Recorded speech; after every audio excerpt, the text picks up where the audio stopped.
I mean, you have Paul, and then you have Attack the Block, which is more of a Critters type movie, but this one is more of a love letter not only to America but also to geekdom. Absolutely, and to Steven Spielberg. And I think this is probably more a road movie with an alien thrown in than the other way around. You know, I think one of our initial plans when we sat down to write this is we wanted to write Little Miss Sunshine but with an alien instead of Alan Arkin, or Fandango with Paul instead of Kevin Costner.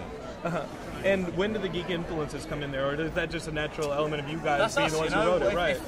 That's what we do, you know. That is our, you know, that's our language. Our language. Thank you.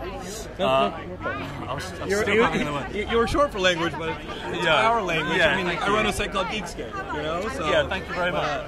Yeah, I mean that's there are points of reference. So you know, we don't just have a list of references and we think, oh, we've got to get this in, we've got to get this in. It's just how we talk. You know, if we go into an area of a city and it's a bit sketchy, we'll say, oh, it's a bit like Mos Eisley, isn't it? You know, for example. So that's our palette. That's what I was trying to find the word for. Yeah. And as you guys are putting the movie together, and then Greg comes on to direct it. Well, you know, the geeks like when you guys work with Edgar, but what's the difference with working with Greg as the director? What was that like? You know, Edgar was never going to do this. It wasn't his idea. It was Simon and I's idea. And you know, Edgar was doing Scott Pilgrim, and you know, I'd watched Superbad at the premiere in San Diego Comic Con about 5 years ago or something, and straight away, you know, seeing Greg and what he did to Superbad, we knew immediately that he could do this to Paul. You know, I mean, he took something which could have been a kind of crude coming-of-age teen comedy, and he gave it a lot of heart, you know, and we wanted that, and me and Simon watched it in a screening room in London, and we just immediately said, this is it, this is the guy we need, you know. Yeah, no, the movie does have a lot of heart. As a geek, becoming a geek geeks will get over the fact that Edgar's not directing it, you know. And, absolutely, because Greg is a geek himself. Absolutely he is, you know, and we'll come back together. And you know, Simon and Edgar are going to write the kind of third in the Blood and Ice Cream trilogy later on this year, and we're going to try and tribute it next year or something. No, that'd be awesome. As a geek, being a big fan of all this stuff, but also being an idol within the geek world, has it separated you anything from the thing which you love? Have made it tough, like Comic-Con's now inaccessible to you as a fan?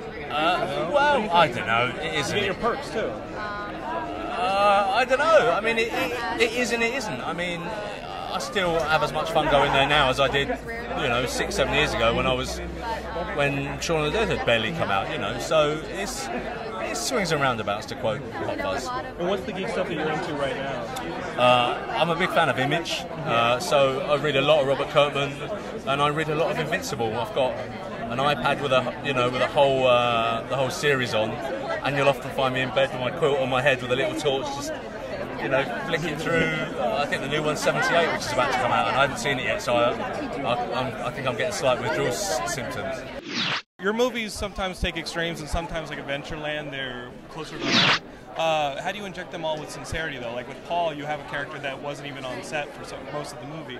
What was your secret for, in the story, putting that sincerity on screen? Well, that to me was like one of the challenges of making the movie, and one of the reasons I wanted to do it was to see, could I take what I might say to an actor and say it to a team of animators?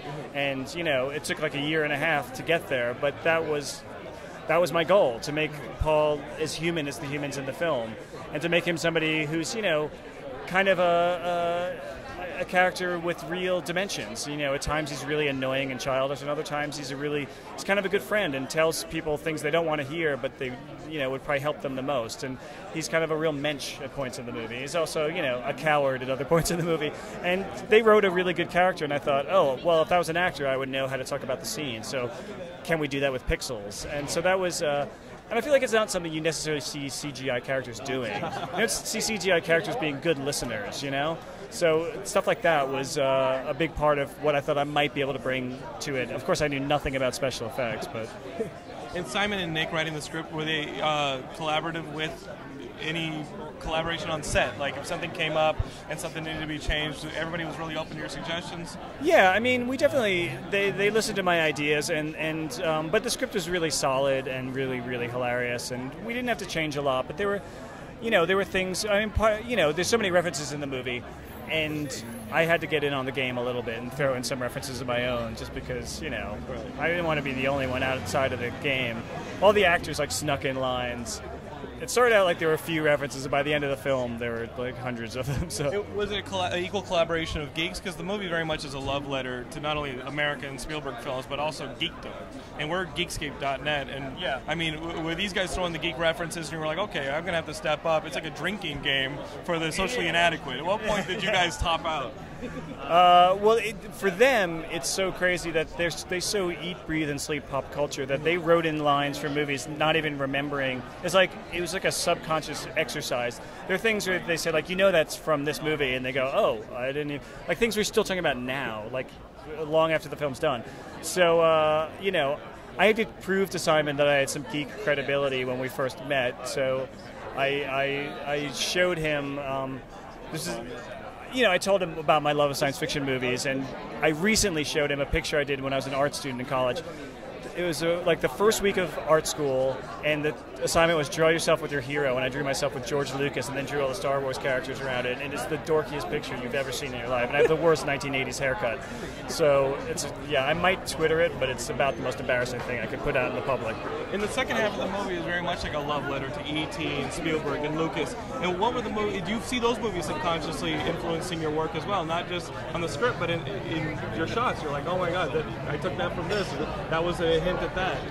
Yeah, I mean, you know, I'm not 1/1,000,000th the filmmaker that someone like Steven Spielberg is, and we didn't have a giant budget, but I try to, like, you know, go back and rewatch those movies, even like Sugarland Express and Duel, the early ones that are lower budget and shot in the desert, and try and just soak up some of the feeling of, you know, the fable quality of those movies, and just, you know, it's a comedy. You can't stop for too long for stuff that's not jokes, but just we try and find those moments where a little bit of the magic of those films we could try and have our cake and eat it too and sneak in. We had a really beautiful score written by David Arnold, who did the score to Hot Fuzz and did Independence Day, and, you know, he injects a lot of that into the last third of the movie. It actually goes to that John Williams place in the music, and I think it's quite satisfying, I hope, for the audience to actually have some feeling after all this silliness. And coming from like the Day Trippers, was it hard on a movie of such magnitude towards the end of the film to stop the cinematics long enough to put that Greg Mottola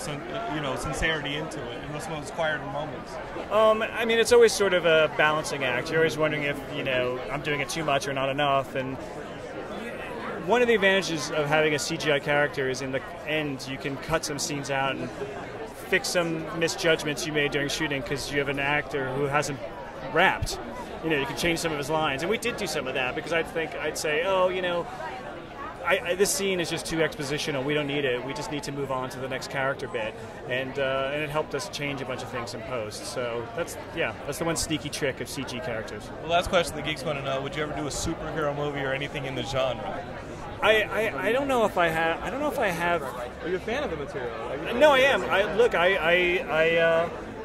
I was recently contacted by Marvel Comics. I named the comic book Peter Parker the Spectacular Spider-Man was a brand new comic, spin-off of Spider-Man, and they had a contest to name the letters page, and I won it. And Stanley called my house and to tell me I won a no prize, which is nothing. And they found it in the archives. They're like, "We found this. Are you the same Greg Mottola?" And I was like, "Yeah, that's me." Yeah, we did a fake thing where I was mad that I never won. Yeah.